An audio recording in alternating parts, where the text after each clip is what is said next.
morning to one and all present over here. And thank you, sir, for your nice introduction. I am Snehal Popli. I did my master's from MS University, Baroda. You all might have heard about the MS University of Baroda. Now, today I am going to talk about the use of nanoparticles in wastewater treatment, right? So I know this is teaching fraternity, so you all know all the words, right? So, but to begin with, first of all, you all know that what is the meaning of the wastewater, right? The water which is containing the unwanted substances which adversely affect its quality and thus makes it unsuitable for use is termed as the wastewater. Now, these are the various sources of wastewater.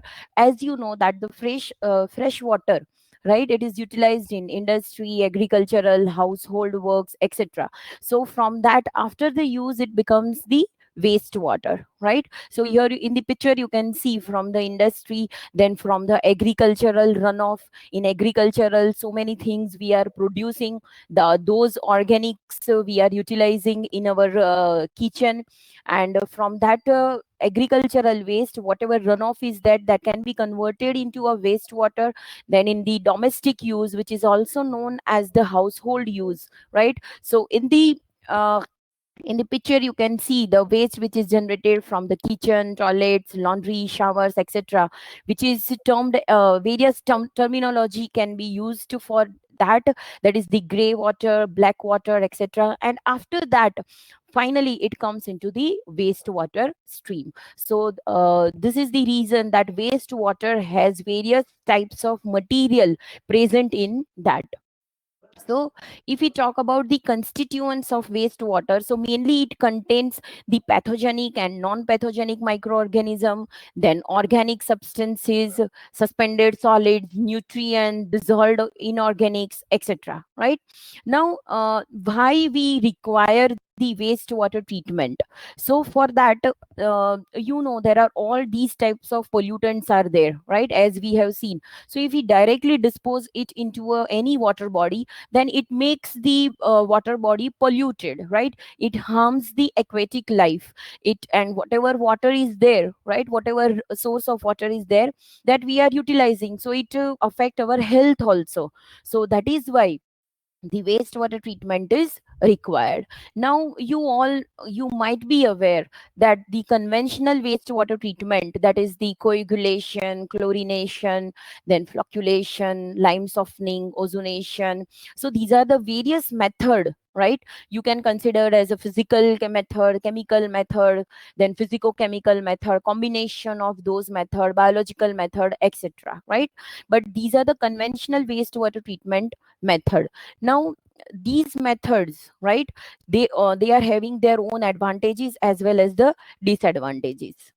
Now, why this research is still going on? Because see, population is increasing day by day, right? So there is a day-to-day change in wastewater composition. I hope you understand. Wastewater composition means the various materials present into the wastewater, right? So that is why the requirement of the stable method is required, then economical and effective method is required, and the reliable method is required. And yes, there is a technological development also. So whatever conventional methods are there, so whatever the drawbacks of the conventional methods are there, that can be that can be solved by utilizing the new technology. So that is why the research is still going on. Okay, now comes to the our topic, nanotechnology. Now, nanotechnology is the study and application of the very small things that can be used across all the science fields such as chemistry, biology, physics, material science, and engineering. Now, nano, when that word comes in our mind, you all know that is it is range from 1 to 100 nanometer, right? Now like why this nanotechnology is utilized in wastewater treatment, because the nanoparticles have some unique characteristic. So it is having some high surface area. Then there are various characteristics which can be utilized for efficiently removing the toxic metal ions, disease causing microbes, organic and inorganic material from the water, etc. Now you will think, what is this organic and inorganic material from the wastewater? So anything like whatever food particles are there, then the in industry also, whatever the organic compounds are, whatever medicines we are taking, dyes are there, etc. So all these particles, all these materials are present into the wastewater, which has to be removed. So let's talk about the unique properties or unique characteristics of the nanoparticles. So the most important property is large surface to volume ratio, right? Now here, the size of the particles is very small, so that is why the surface area is very high. So if you are having a very high surface area, then the pollutants are getting more surface area for the degradation, right? So, and the reactivity is more, then high percentage of atoms, molecules on the surface.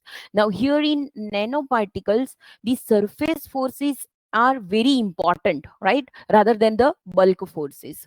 Now the next important property is the metal nanoparticles have unique light scattering properties and exhibit the plasmon resonance. Now I hope you understand that what is the meaning of light scattering property, right? It can absorb the particular light. Then semiconductor nanoparticles may exhibit the confined energy state in their electronic band structure, right? And these nanoparticles are having the unique chemical and physical properties.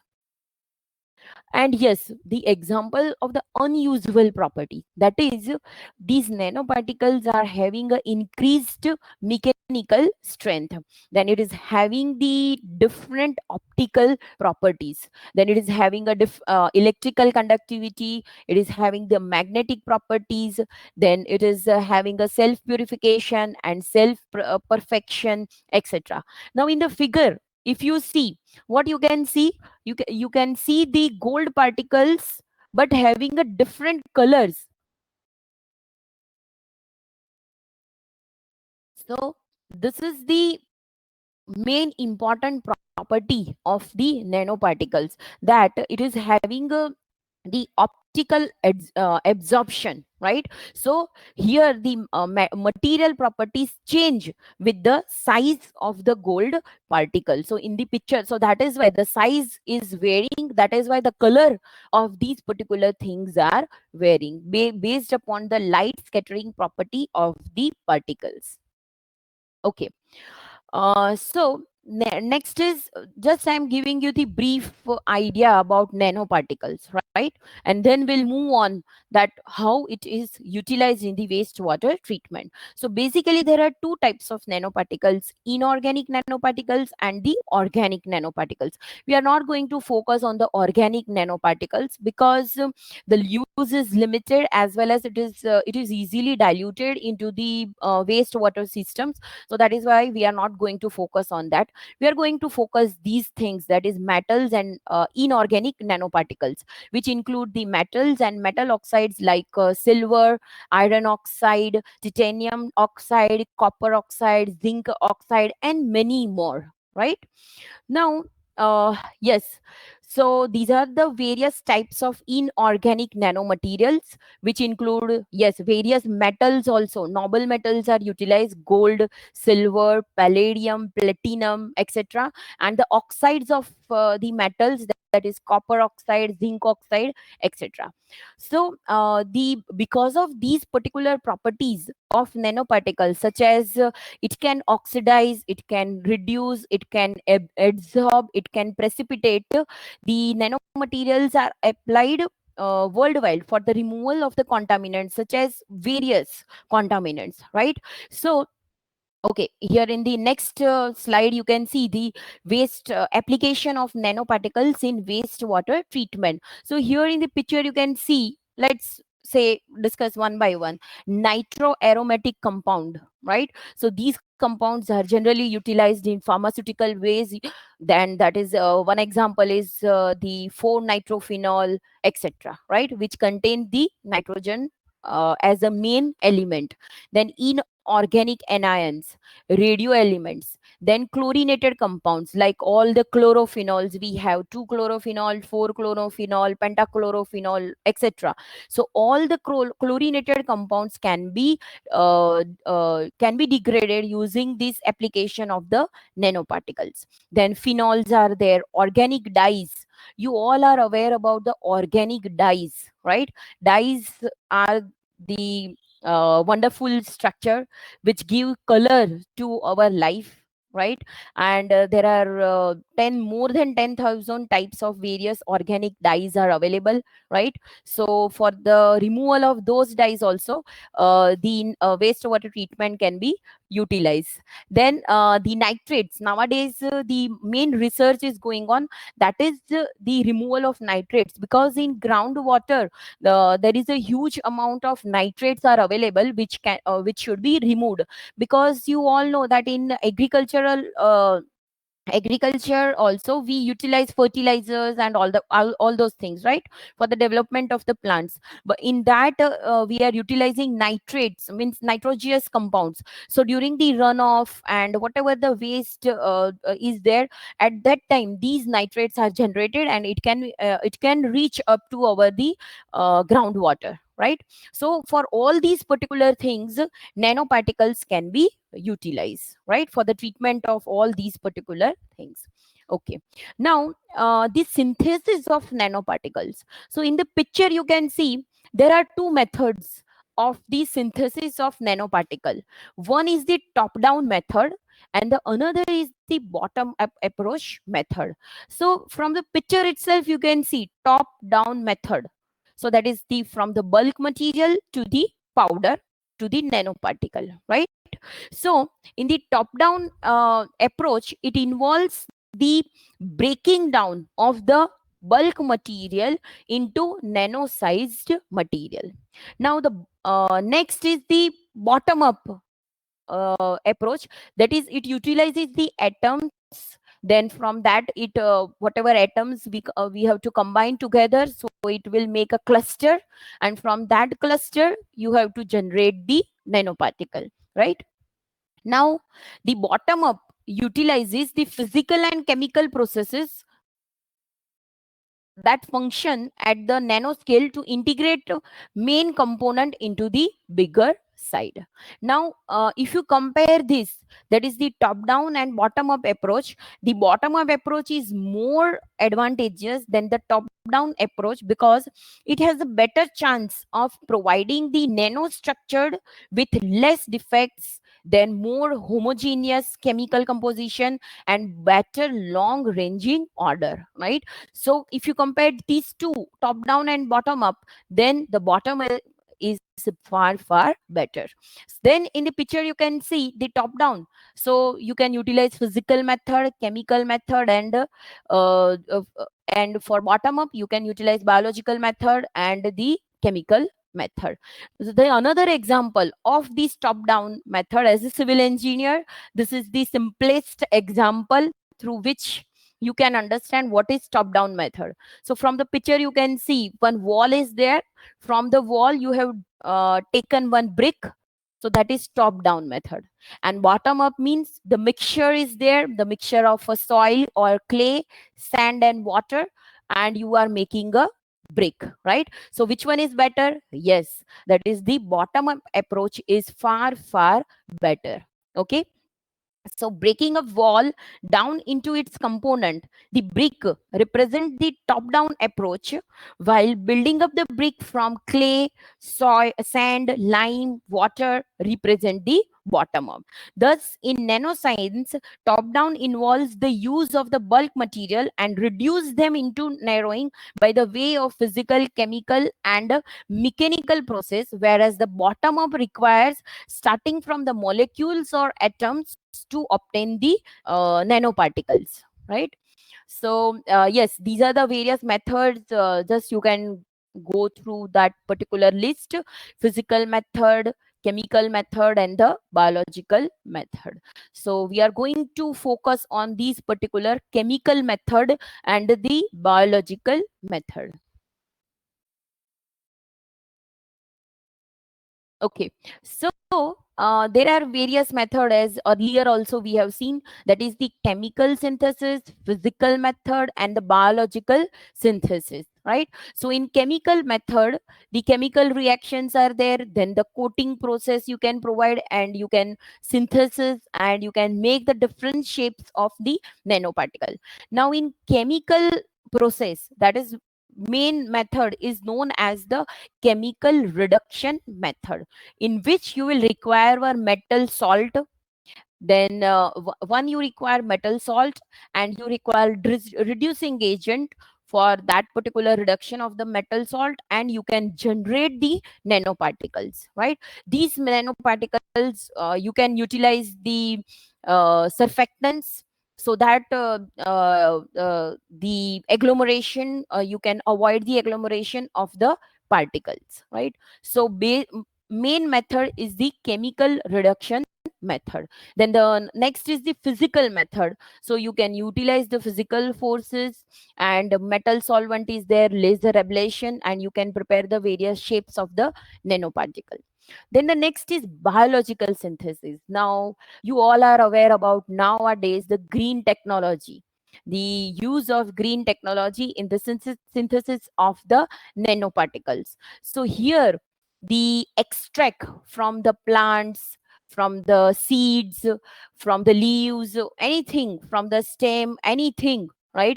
You can take the extract, and that extract you have to combine with the metal salt, and you have to provide certain atmospheric condition and pressure, and you can synthesize the nanoparticles of different shapes.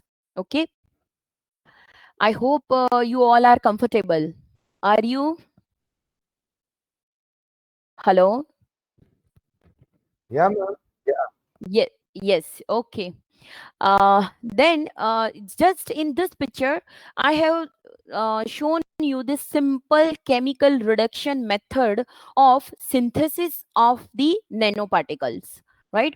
So you can see the AgNO3. So I hope you understand that I'm going to prepare a silver nanoparticles, right? So AgNO3, the silver salt is taken, then it is stirred at the room temperature, and then in that, the reducing agent such as the sodium citrate or sodium borohydride is added, and then it is heated for 30 minutes. So you can see in the picture, the solution of the nanoparticles are generated. Then these nanoparticles are such a size, right? So it won't settle.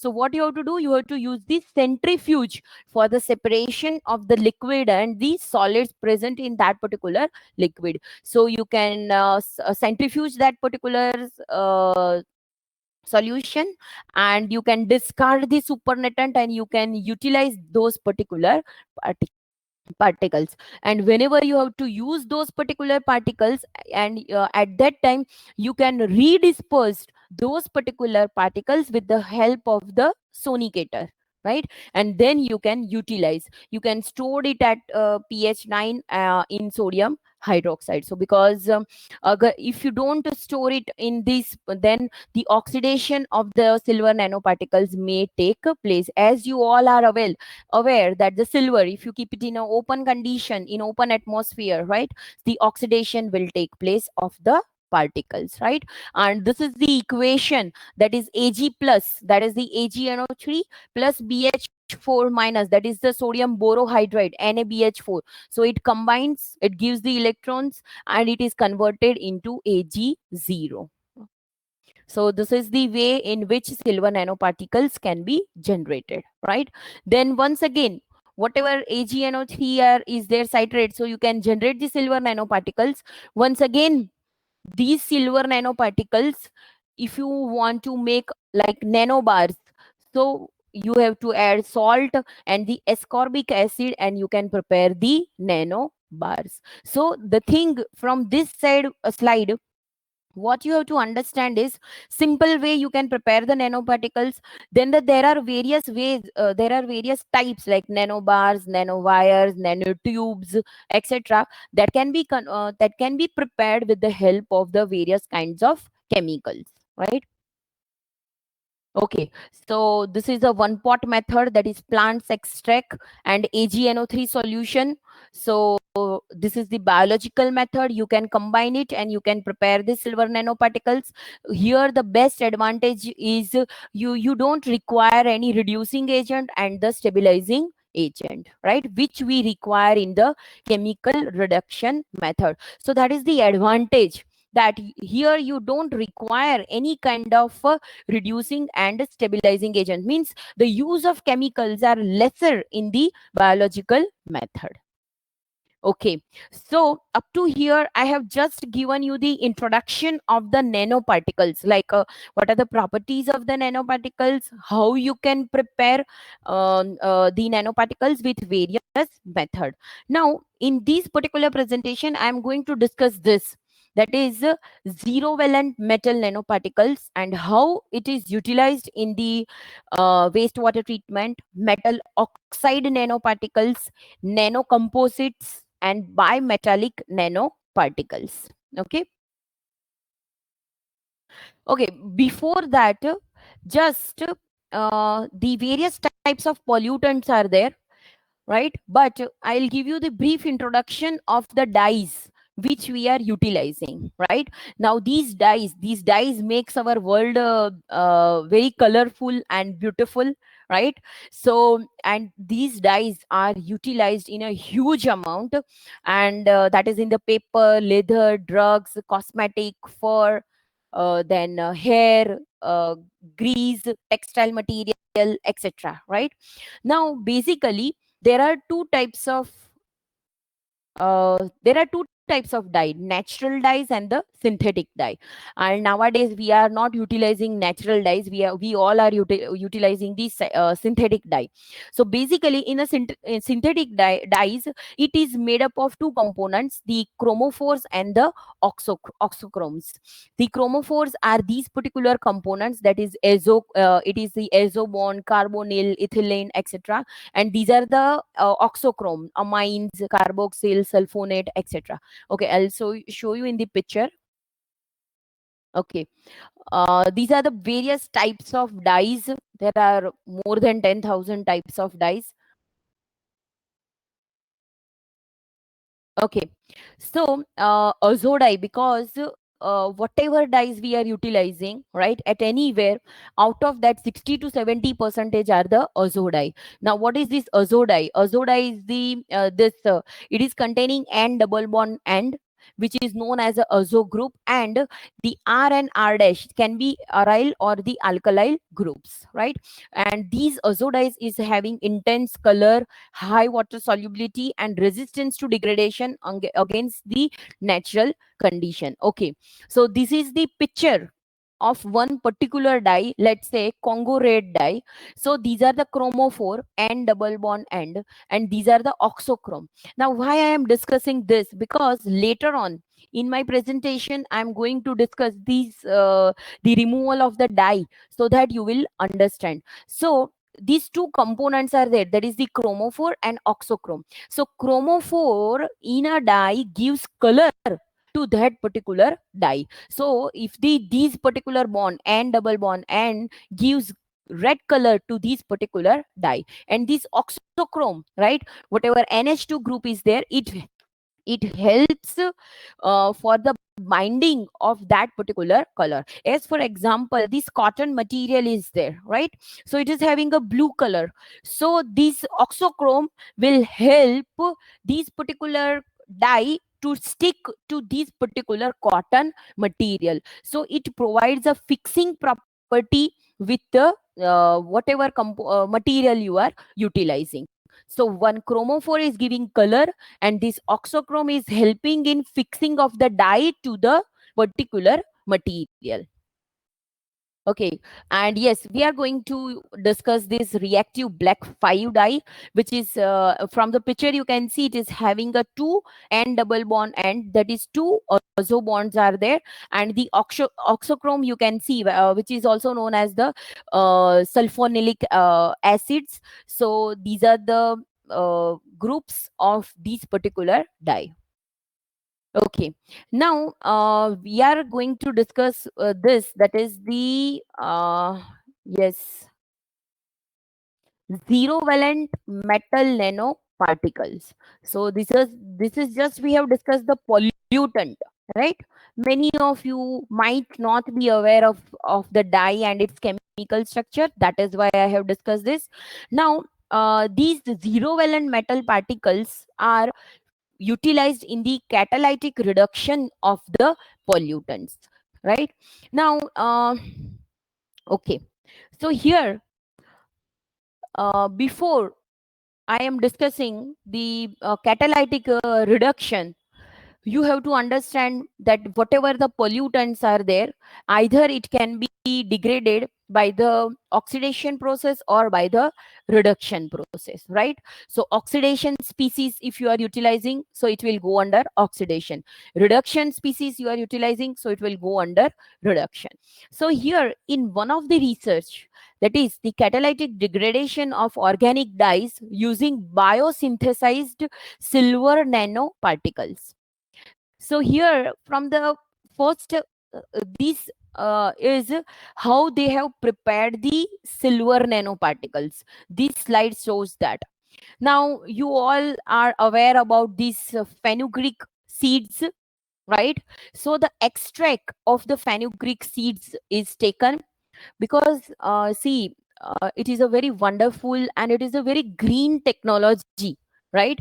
We all are utilizing these fenugreek seeds, right, in our food. So you have to boil, you have to soak the fenugreek seeds, you have to boil the fenugreek seeds, and you have to separate the supernatant, so that is the extract. Then in that you add the silver nitrate and you keep it at 373 Kelvin for 2 minutes, and the silver nanoparticles can be generated. Below this picture, this is the TEM, that is TEM images of the nanoparticles, and the particle size ranging from 15 to 25 nanometer. Here you can see very nice beautiful spherical particles are generated. Now these particles are utilized in the degradation of the organic dye. So how the reduction or the degradation of the pollutant is taking place, that is for catalytic reduction, because see, nanoparticles are considered as a catalyst, right? So you require a pollutant, let's say in this case it is a dye, then reducing agent like whatever, and the metal nanoparticles. So there are various types of reducing agent. The most favorable is the sodium borohydride, which is known as NaBH4. There are other reducing agent also, like hydrogen gas is utilized, citric acid is utilized, etc., right? And the metal nanoparticles. So in the picture you can see methyl orange, one dye is there, right? Methyl orange, it is having a very light orange color. Once again it is having this N double bond N, right? And in this methyl orange, sodium borohydride is added, and then the silver nanoparticles are added. So from the picture you can see, when you add this, so this is why that is known as a catalytic reduction. Why it is known as a reduction? Because if you see, it is breaking from that this N double bond N, right? So when it is breaking from this, that is NH2, and it makes these two types of pollutant, these two types of material which can be generated from the methyl orange. Now you will think, what is the need of doing this? So basically this methyl orange is a dangerous, right? If you throw methyl orange directly into the river, it won't get degraded easily, right? But if you give the treatment, that this catalytic reduction, and now you throw these particular 2 points, it can be easily aerobically biodegradable into the river or into the any water body, right? So when it is breaking from these particular structure, right, it requires the electrons, right? These are the electron withdrawing groups, so it requires the electron, it will get the electron, so that is why it will be reduced and it will be converted into these hydrazine derivatives. These are known as hydrazine derivatives. Okay, now this is the picture, that is UV spectra of MO, that is methyl orange reduction without AGNPs and with AGNPs.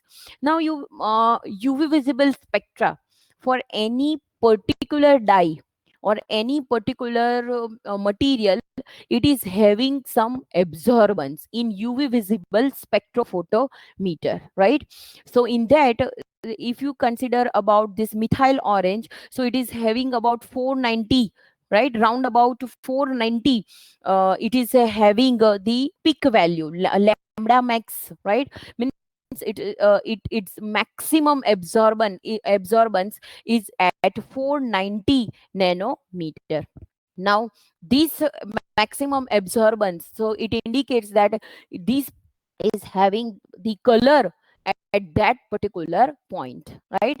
So if you add only that reducing agent and the pollutant, so the degradation will not take place.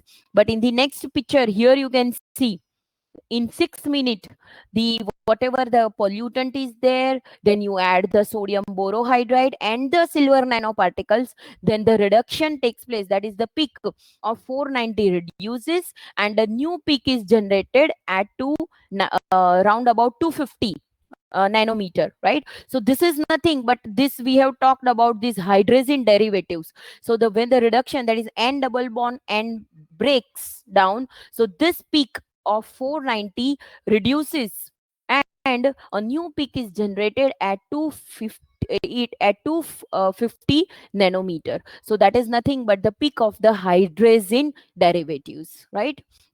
And here you can see the time, only in 6 minutes you can get this particular catalytic reduction.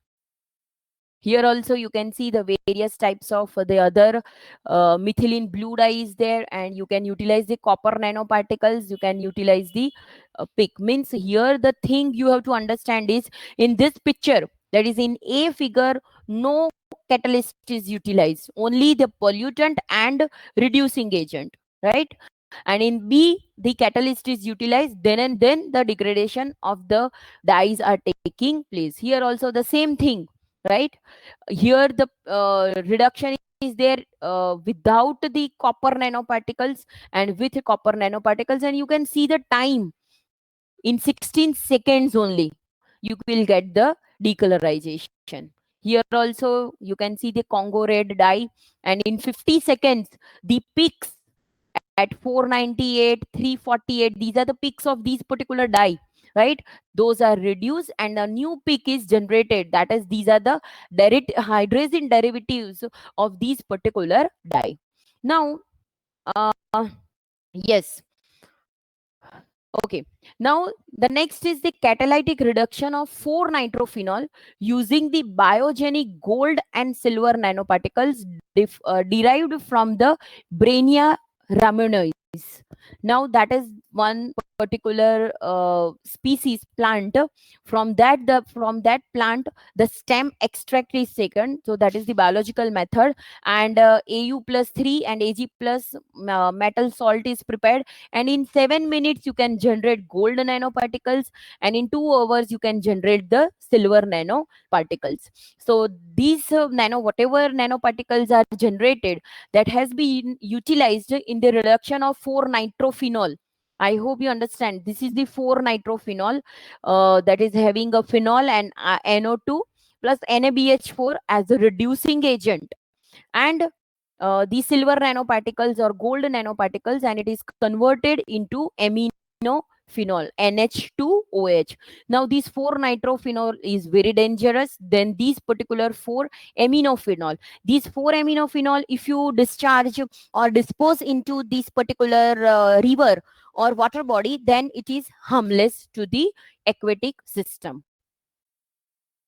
Okay, now the next we are going to discuss is the biosynthesis of silver nanoparticle as catalyst by spent coffee ground recycled polyethylene polycomposites, right? So here in the picture you can see the PET bottles are there, and the spent coffee ground, SCG, right? So you have to make prepare the mixture, and you have to prepare a sheet, and that in that the AgNO3 is added, and you can generate AgNPs on that particular sheet, that is known as PET-SGs. Now you have to understand that is from the waste material we have generated this particular sheet, and on that particular sheet we have immobilized our nanoparticles, right? And then you have to add NaBH4. So once again, nitrophenol, 4-nitrophenol is converted into 4-aminophenol. Here you can see yellowish color is getting converted to colorless solution.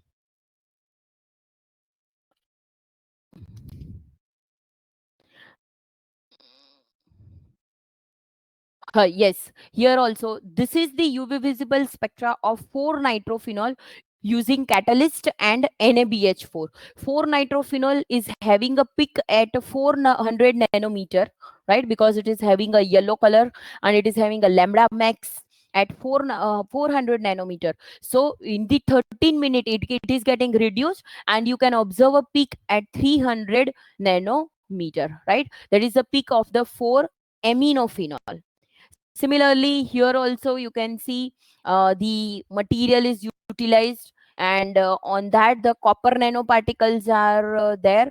That is the reusable materials are there, and it is converting this nitrobenzene into the aniline. The copper nanoparticles are there, etc. Right? Okay. Now you will think that how this mechanism is working in this. Basically, that is, whatever the for the catalytic reduction you require a reducing agent, that is NaBH4, and the pollutant and the metal particles, right? It can be silver nanoparticles, it can be copper nanoparticles, etc. So these metal NPs catalyze the reduction by facilitating the electron relay from donor BH4 minus to the acceptor 4-nitrophenol to overcome the kinetic barrier. Now you have to understand that whatever the pollutants are there, those are the electron withdrawing groups, right? Means they require electron, so that is why they require the electron, and they, if they get the electron, they take the electron and convert into some simple organic forms. Now AgNPs absorb the hydrogen from the NHBH4 and efficiently release it through the reduction reaction. Now whatever that is, AgNP is there, CuNP is there, etc., right? So NaBH4 gives the electron, and this nanoparticle acts as a carrier, right? So whatever pollutants in the catalytic reduction, whatever pollutants are there, that is absorbed on the nanoparticles, that is AgNPs or CuNPs. Then NaBH4 is there, that will give the electrons, and it will release the hydrogen. So hydrogen will come on the periphery of the metal nanoparticles. That hydrogen is taken by the pollutant, and it is going to reduce. So in the picture you can see CuNP, copper nanoparticles are there, NaBH4, it will give the electron, and copper nanoparticle will take this electron and form, that is the hydrogen relay, and it will form the copper hydride. And whenever the any pollutant is there, that is nitrophenol, whenever this nitrophenol comes in contact with these copper hydride, it will be converted to aminophenol. and you can see the copper hydride, whatever is formed on the surface, it will be utilized. So this is the mechanism of the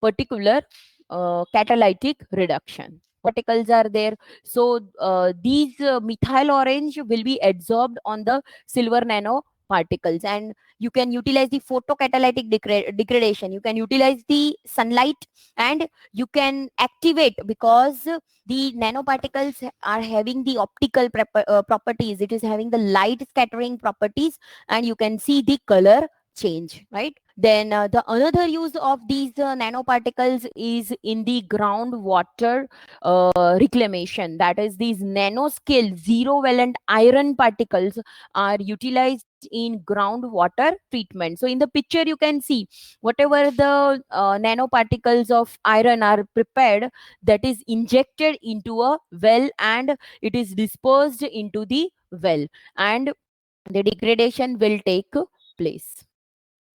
Yes.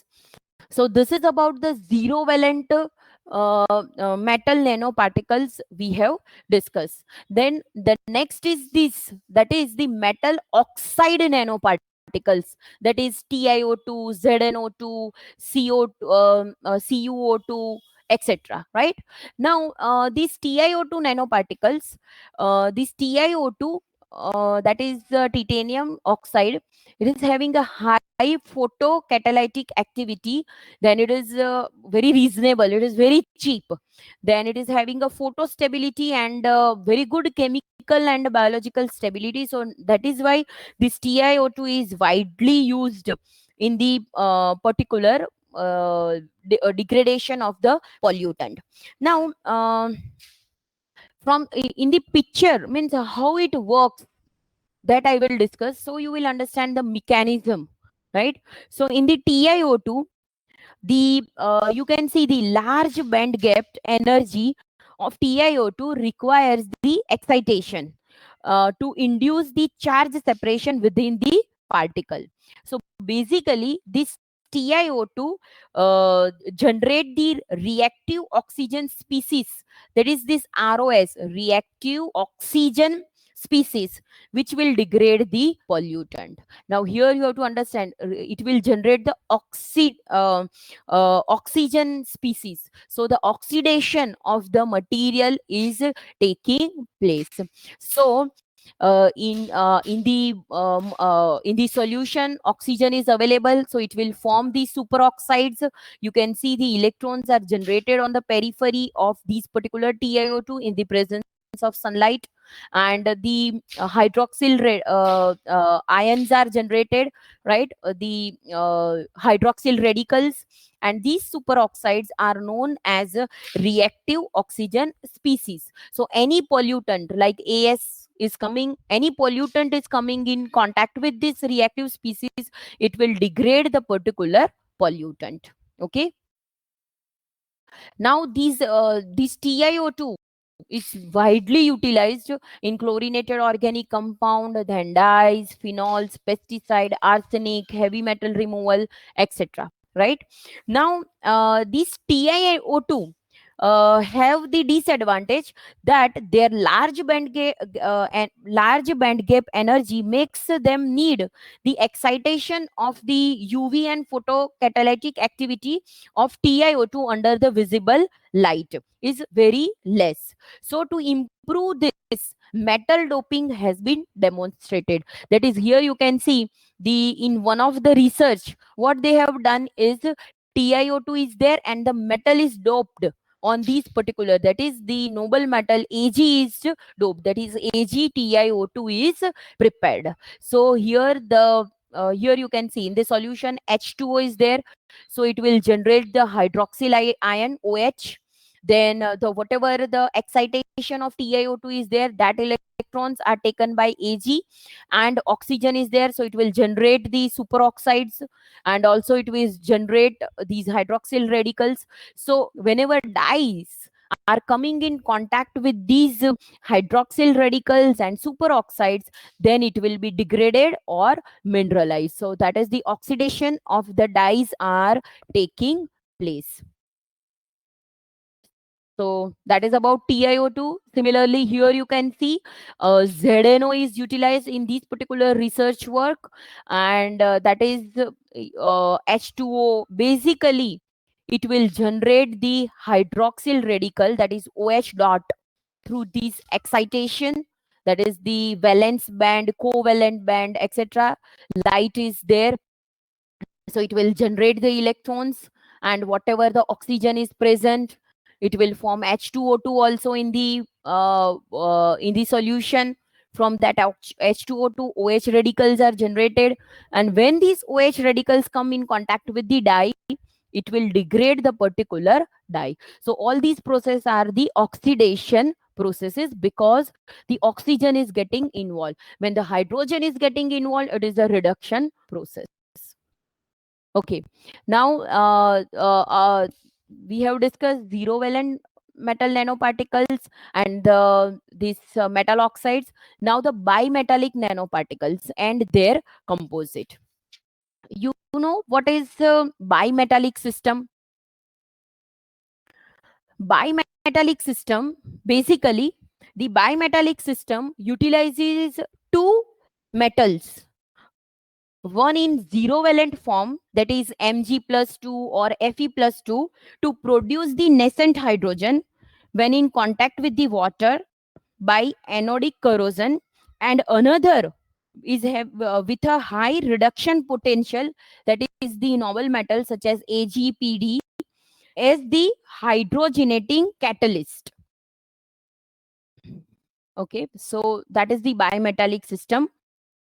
Okay, so here you okay, we will discuss that how it is degrading the component, that we will discuss.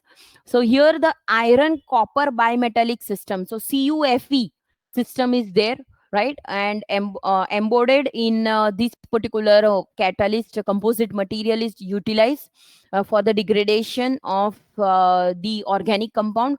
So this is the material on which CuFe bimetallic particles are embedded, and if the organic compound comes in contact with this, it will be reduced, mineralized, CO2 and H2O. And if H2O2 is come in contact, it will generate the hydroxyl radicals, right? And this particular CuFe system can be utilized for, you can see the various materials they have tried on: phenol, bisphenol, 2,4,6 trichlorophenol, amidofluoric, methylene blue, methylene orange, etc. Right? Now, how this bimetallic system works, so that is shown in this particular picture, and it is utilized in the dechlorination of the chlorophenols. Here you can see Mg you can see, and it is a silver system. On the periphery of Mg, silver is provided, that is Ag is deposited. So AgMg system. Now in this, the corroding Mg is there. So whatever the base metal is there, either Fe or Mg, it will be corroded, and then the particles are generated. So whatever the whenever this corrosion of the metal is there, Fe or Mg, it generates the nascent hydrogen, and that nascent hydrogen is absorbed by the noble metal, that is silver or palladium.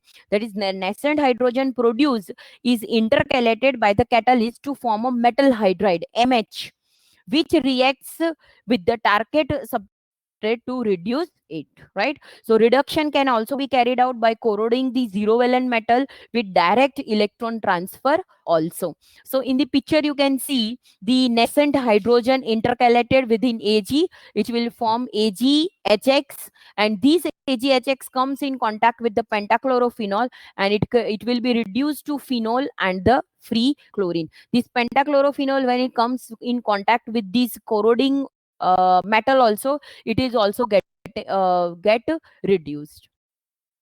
So basically, in any bimetallic system, the three main steps are there. The corrosion of the iron leads to the generation of H2. Then if the whatever the metals are there, Pd and H2 are combined to form the transitional compound, that is PdH2, and it will form the palladium hydride embedded in PD crystal lattice, and this palladium hydride dechlorinates the chlorinated compounds. So in this way it is utilized. So here also you can see the application of REPD bimetallic catalyst for the treatment of perchlorate in waste ion action ion exchange regenerate brine. So in the picture you can see the NaCl brine is utilized in spent resins, and from the resins it generate the waste brine which contain the ClO4 minus and NO3 minus. So here you can see the PD and AlO2 O3 is prepared.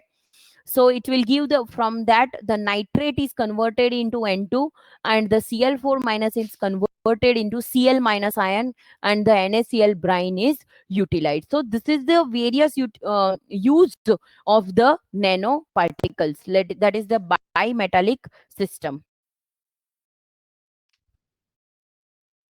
So another research is there, that is the nitrate reduction.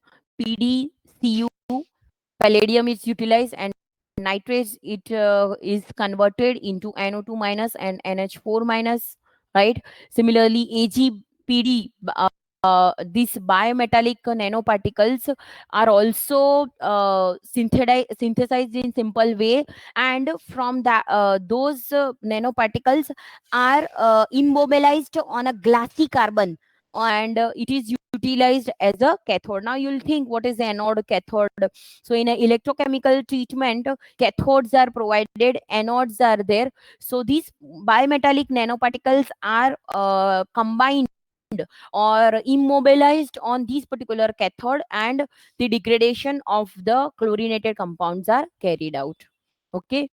So in one of the system, Fe Ni nanoparticles, so just you have to understand this equation. So Fe0, it will release corroded, and it will release two electrons. These two electrons really will be utilized by the water, and it will generate this nascent hydrogen H dot. This nascent hydrogen combined with the nickel and form the nickel hydride and degrade the pollutant. Okay. Now, up to here, whatever we have seen, that is the TiO2, Fe, bimetallical system, etc. So all those are having a very good positive aspect, but the limitation is there. That is TiO2, that is high operation cost, tough to recovery and sludge production. Similarly, Fe also, it is widely utilized, but it is very difficult to recover. Then bimetallic system also, it will generate the sludge, because the corrosion of the system is taking place, Fe and Fe plus 2, so hydrox FeOH twice, and so much of sludge is generated. Then nanofiltration and the nanomembrane, so membrane falling is there, etc., right? So there are certain disadvantages of all these particular material which we are utilizing. So these are the methods which we are utilizing. So we have to go for the new method in which we can easily recover all the particular uh, nanomaterials. Okay, so now I am going to discuss the work which I have done and published in separation and purification journal elsewhere. That is the mechanistic aspect of electrocatalytic reduction of reactive black dye in a divided cell in the presence of silver nanoparticles. Okay, so we have synthesized the nanoparticles in the very simple way. That is, the NaBH4 solution is taken with SDS, that is the stabilizing agent or surfactant, and mixed and kept for 30 minutes. Then we have added AgNO3 dropwise, so it will generate the yellow color. Then it mixed for 1 hour, and then it is centrifuged the solution for 10 minutes, and we have separated the silver nano particles and washed these silver nanoparticles with the distilled water and store in the refrigerator at 4 degrees Celsius. Now, whatever these silver nanoparticles we have prepared, so the characterization I am just showing that if you scan in the UV visible, the silver nanoparticles, you will get the maximum absorbance at 400 nanometer. These are the SEM and TEM images of AGNPs before use. So if you can see in the picture that small grains and some dispersed nanoparticles which are more or less spherical in shape, right? So this is before use and after use. So there is no change in the particles. This is the index of the particular nanoparticles which we have prepared, and you can see the peak is only of Ag, and there is no other peak of any other impurity present in that particular particle. Now we have prepared a divided cell like this because, see, I'm going to work on, or we have worked on electrochemical reduction.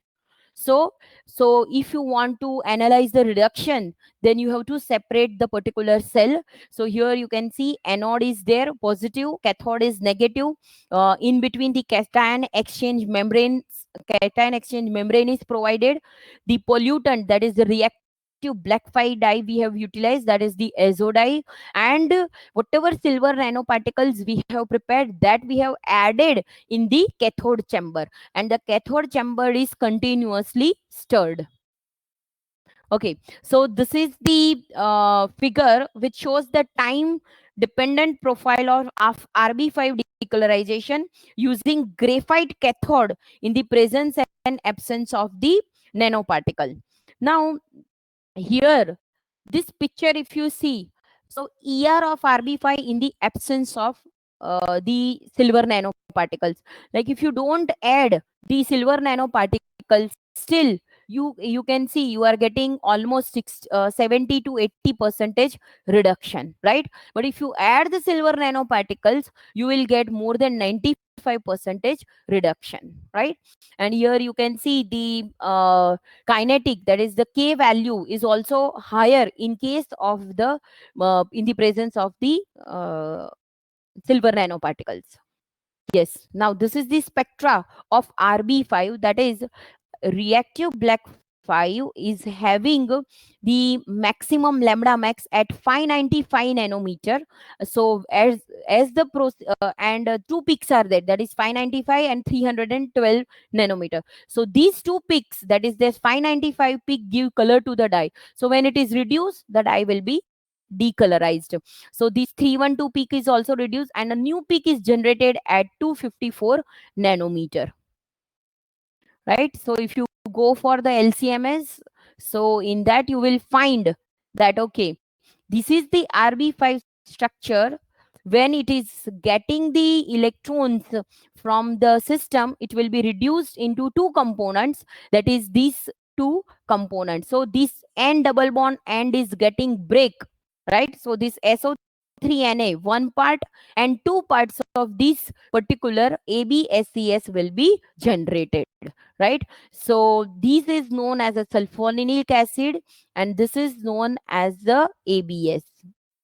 Okay, this TAH&S is well known as VS, and this is known as a H acid. Okay, now you will think that how this particular thing is there. Okay, so I'm just showing you directly the mechanism. So here you can see the mechanism, that this cathode is there, right? So when H plus from the cathode comes near the cathode, it will generate the nascent hydrogen, right? Then this nascent hydrogen, H dot, two nascent hydrogen combines together to form hydrogen gas. Now, whenever the dye is coming on the cathode, direct electrochemical reduction will take place. So it will generate R1NH2 plus R2NH2. Now we have the silver nanoparticles in the system. So what will happen? This nascent hydrogen will come in contact with the Ag0 and form AgHX. Also, whatever hydrogen ions are there, these Ag, it also act as a microelectrodes, and it will generate the nascent hydrogen, and it will form silver silver hydride, AgHX, right? Now, when any particular dye or any particular component is there, when it comes in contact with this AgHX, it will form or it will degrade that particular compound and into R1NH2 and R2NH2. So in a cathode compartment, there will be a direct electrochemical reduction from the cathode, and there will be a reduction on the surface of the Ag, that is the silver. So that is why the decolorization of the reactive black 5 dye is more in case when you are adding the silver nanoparticles. So earlier the research is going on where they were immobilize this silver on a particular cathode, but the method of immobilization is very time consuming and very lengthy. So that is why this is the new method in which the silver nanoparticles are embedded or added in the particular cathode compartment. So the recovery is very easy. You can use the silver nanoparticles, you can separate the silver nanoparticles easily, and once again you can utilize, etc. Okay, so this is the mechanism in which the pollutants are getting degraded. And yes, you can utilize this AgNPs more than 5 to 6 times. Okay, and the study also we have done, that is, if you increase the concentration of the nanoparticles in the cathode chamber, then yes, the removal will be increased, right? Okay, now similarly we have prepared in a simple way the copper nanoparticles. That is, the copper salt is utilized, then in that you can see the NaBH4 is added, and then in that the studying is done for half an hour. Then the SLS is added, and you can generate the copper nanoparticles. These copper nanoparticles are again utilized in the electrochemical reduction of the particular reactive black 5, and you can see the result, right? Then another study we have made, that is rapid electrocatalytic reduction of azodyes and phenolic compounds in the presence of metallic palladium, right? So this we have published in Separation and Purification Journal, Elsevier. And here we have prepared palladium nanoparticles with a very simple chemical reduction method. This palladium is utilized once again in the reduction of these particular reactive black 5 dye, and you can see the reduction of the dye. It is utilized in methyl orange. And yes, this graph is very important. As we have discussed, we have prepared the silver nanoparticles, copper nanoparticles, palladium nanoparticles, and you can see the best result we are getting in the palladium nanoparticles. Why it is so? Because the palladium is the noble metal which can be which is having the highest hydrogen absorption capacity, and it can, whatever hydrogen, nascent hydrogen is generated it in the system, it will absorb everything and it will form the palladium hydride, and that palladium hydride is very effective in the reduction of any kind of a pollutant, right? Now this palladium we have immobilized on the PVA gel beads, right? Polyvinyl alcohol beads are available. very simple method you can utilize, and you can generate these bits. Why we have done so? So that the removal is easy. So every time we don't have to go for the centrifuge. Instead of that, we have tried this also, that PD we have immobilized on PVA bits. And yes, we have tried on 4-nitrophenol, and you can see the result, that the more than 90 percentage removal we are getting. The peaks are generated of 4-nitrophenol is reduced, and the reduction process is there, so it generates the 4-aminophenol.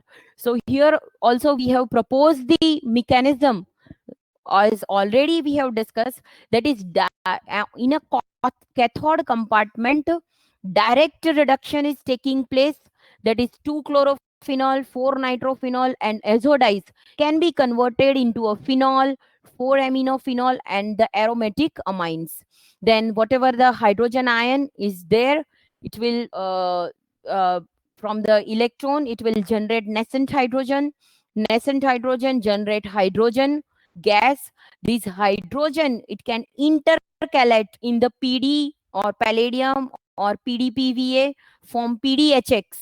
So RB5 or MO is there, it will generate the aromatic amines. Then 2-chlorophenol or 4-nitrophenols are there, it will generate the phenol. So this H plus is there, also it will generate the PDHX, right? So palladium hydride is will be there, PDH2, PDHX, whatever is there, H plus or H2 comes in contact, it will generate this particular thing, right? So, and then but it will degrade the pollutant. Now just I am showing my Indian patent, which is on the process for the reductive degradation of pollutant using the electrochemically pre-activated noble metal particles in the absence of reducing agent. Now this is very important. Now up to here, whatever process we have seen, right, in the catalytic reduction or anything, we require noble we require the reducing agent, right? Not in the synthesis. I am talking about in the process. It is catalytic reduction or any process, reducing agent is required. Now what we have done, right, that I am showing in this particular picture. So if you see this picture, we have prepared PDNPs or AGNPs with a very simple chemical reduction method. Now these whatever particles we have prepared, this we have pre-activated, that is in the electrochemical cell. You can see anode, cathode, so simple graphite plate we have utilized. Then we have this silver nanoparticles or palladium nanoparticles we have kept in the cathode chamber, right? At that time no pollutants are provided, right? And the activation is done. Activation means the electrolysis is done, right? Without the pollution, without the pollutant, the electrolysis is done for 1 hour. So the important thing is during this 1 hour, okay, after that 1 hour, we have separated, right? Now, what do you think? What will happen in this particular 1 hour? So in this 1 hour, the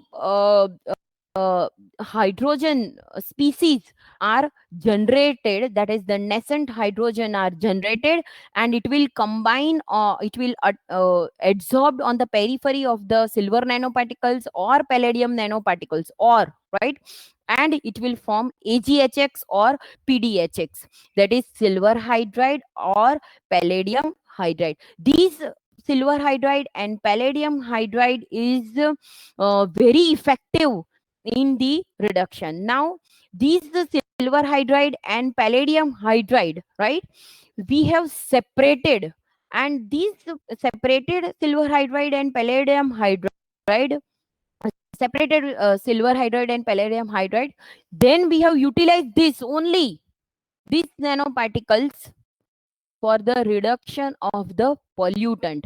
And you won't believe, the reduction of the pollutant is taking place without any reducing agent, right? If you are going for catalytic reduction, you will require sodium borohydride. But here, only you have to do the electrolysis and you have to activate your particles, separate the activated particles, which is known as a pre-activated nanoparticles, and these pre-activated nanoparticles are utilized for the degradation of the pollutant. Now you will think where you can utilize these activated nanoparticles.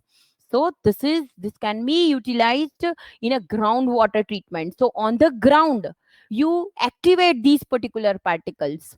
You activate these particular particles, and these activated particles then you can keep, or you can throw in the groundwater, or you can inject into the groundwater, or whatever the contaminated site is there. So the degradation or the reduction of the pollutant will take place, right? So here in the picture you can see the addition of the activated pre-activated particles we have added, and from the colors solution, it has become the colorless solution. And AgHX is that it will, whenever the dyes come in contact, it will reduce and form the two components. Then 2-chlorophenol is there, it will be converted into phenol. We have tried on 4-nitrophenol, it will converted into 4-aminophenol, etc. And why this particular method is important? Because wherever the contaminated site is there, but over there, right, if the supply of electricity is not possible, right, so what you can do at one place, you can generate the activated particles, or you can generate the pre-activated particles, and those pre-activated particles you can travel, you can send those activated particles to the place where it is very difficult, the electric supply or the reduction is not possible, sorry, the supply of reducing agent is not possible at those particular location, you can use these particular method. So this is about my particular patent. Okay, so as we have discussed, so whatever the reactive black 5 dye is there, so PDHX, once again it is getting reduced to the two components. Then the chlorophenol is there, it is getting reduced to phenol. Then the methyl orange is there, it is getting reduced to sulfonyllic acid and 4-amino dimethyl aniline. So the thing is, by this particular process, right, in which if you are doing the pre-activation, right, and you are separating, so without the use of any reducing agent, you can reduce any pollutant at any particular place. Okay, so this is the slide which is showing that whatever the various nanoparticles are there, so the removal mechanisms are there, the organic pollutants are adsorption is there, and the degradation is taking place, right? So degradation is H2O2 assisted, that is the oxidation based, NaBH4 assisted, then photocatalytic assisted, bicatalytic assisted, etc. Oil pollutants are also adsorbed, then the toxic metals are also absorbed, and the removal of the various pollutants from the wastewater can be done. So this is the recent publication trend in the field of nanomaterials, that nowadays 80 percentage material we are utilizing in the treatment of wastewater. Okay, so thank you. That is all from my side. Hello. Hello.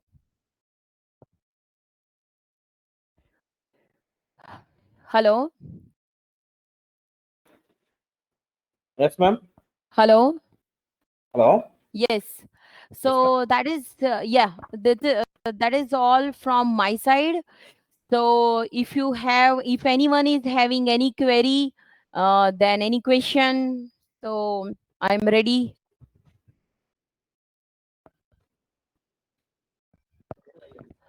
Hello. Right.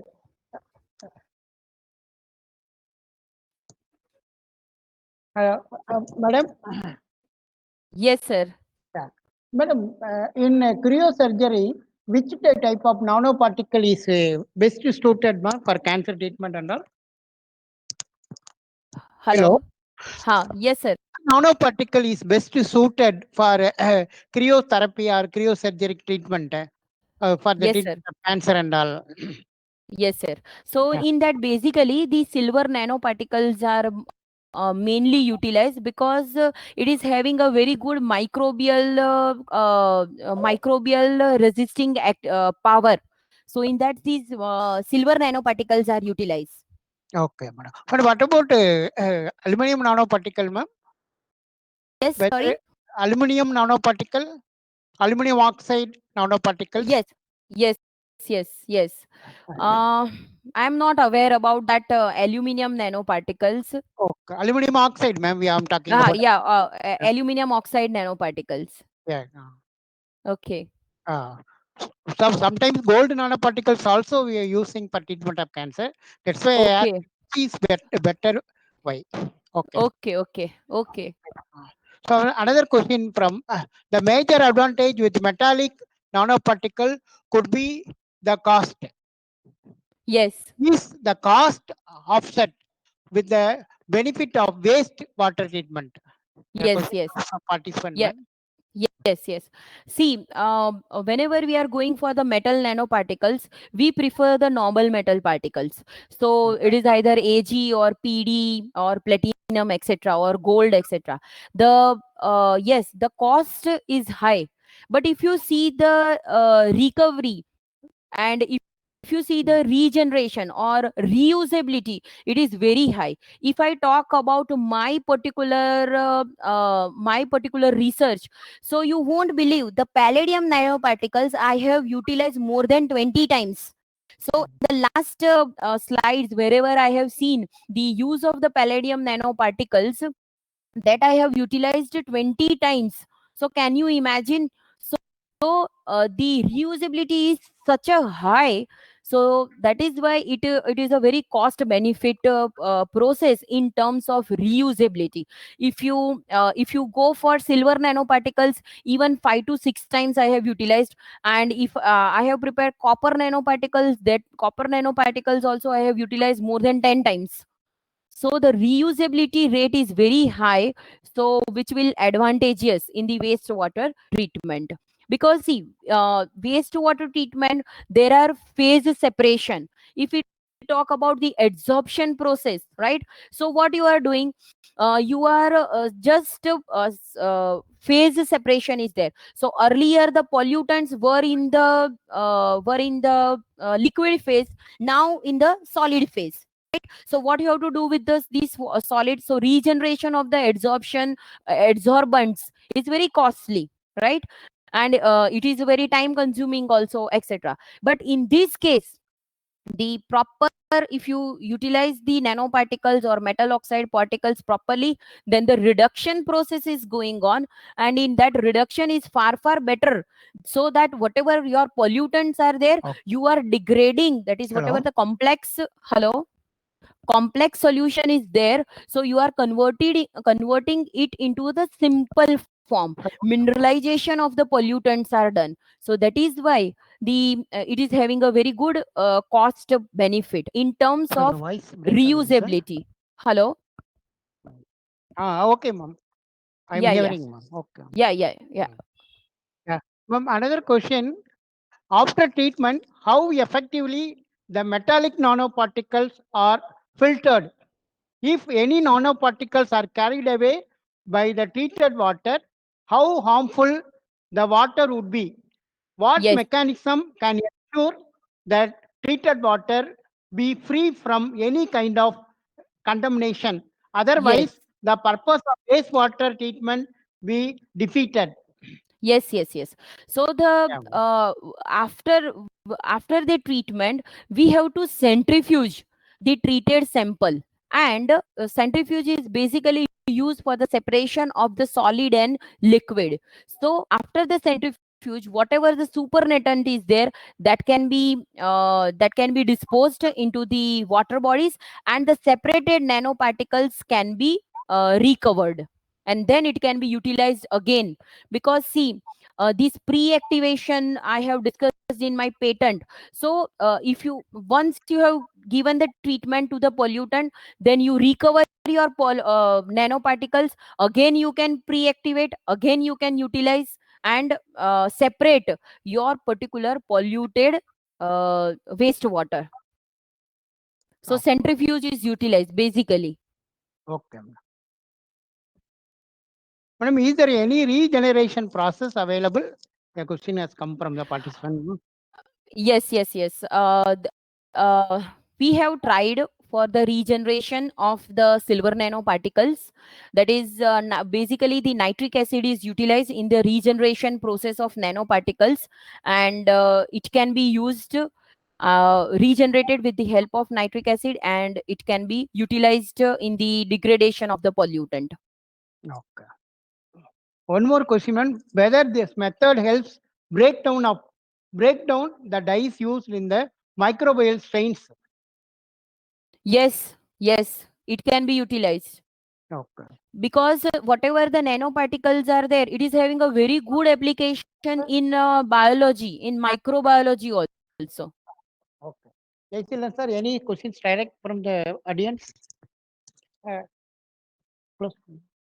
Madam, as there is no questions from participants, ma'am. Yes, sir.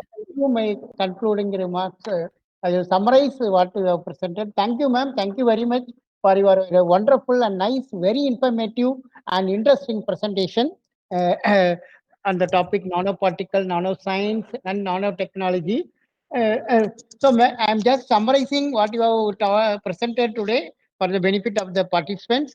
So, madam has discussed in the slide nanoscience, nanotechnology, and nanoparticle elaborately. Nanotechnology and nanomaterials in wastewater treatment and management. Unique characteristics of nanoparticles and its properties with examples, with suitable examples. Types of nanoparticles where organic and inorganic is focused. Mainly the focus on inorganic nanoparticles and application of nanoparticle on wastewater management, main research on the removal of nitrates, methods of nanoparticles where chemical, biological, and physical methods, where emphasis on silver nanoparticles, classification of dyes, natural dyes, synthetic dyes, and special focus on azure dyes, catalytic reduction, where gold and silver nanoparticles, the generation of gold and silver nanoparticles was discussed elaborately.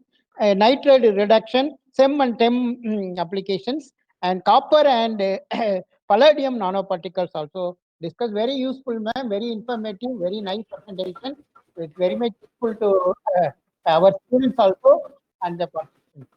Thank you, sir. Thank you so much.